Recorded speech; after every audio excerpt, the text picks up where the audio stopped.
The trucker protest at the Alberta border in Coutts has been coming to an end as of last night and into this morning, as police have now blocked off the areas leading into the protest.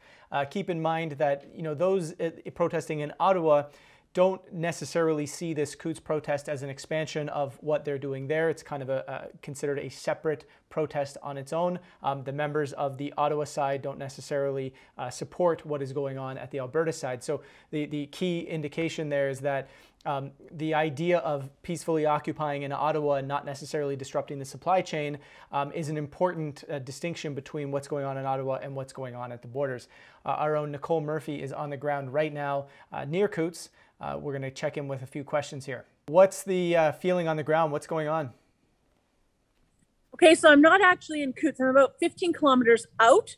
There is a camp-like situation with people staying, having food, porta potties, but I wasn't actually allowed to get to Coutts because the RCMP stopped me and didn't think I had enough media credentials in order to go closer to Coutts. And how many people would you say are currently on the ground right now there? At this camp area, there's probably about between 200 and 300 people. Some people just came to support. I've chatted with a man from actually Toronto who moved to Calgary and came down here just to support. And then lots of truckers, lots of people, lots of truckers and families. We heard last night there was a disbanding of trucks. A bunch of trucks had left, and now more were expected to be leaving this morning. What's the situation on that? Yes, so they have decided to leave because there were firearms found in a residence, I believe, around Coutts, and the truckers don't want to be associated with that. They want to do an investigation to prove that that is not associated with them whatsoever. So they're peacefully leaving. So as of right now, that finding of guns is not linked in any way to any of the people that are actually on the ground there?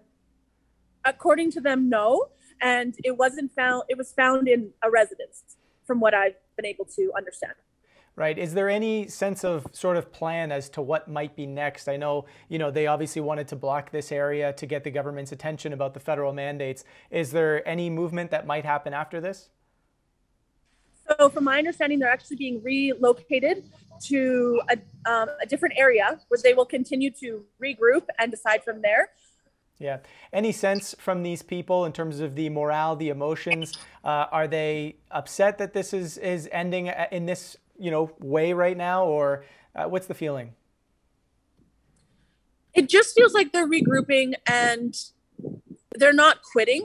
They're going to continue to protest. However, they're just switching the strategy a bit. So there doesn't seem to be much sadness or anything like that. It doesn't feel like anyone's backing down.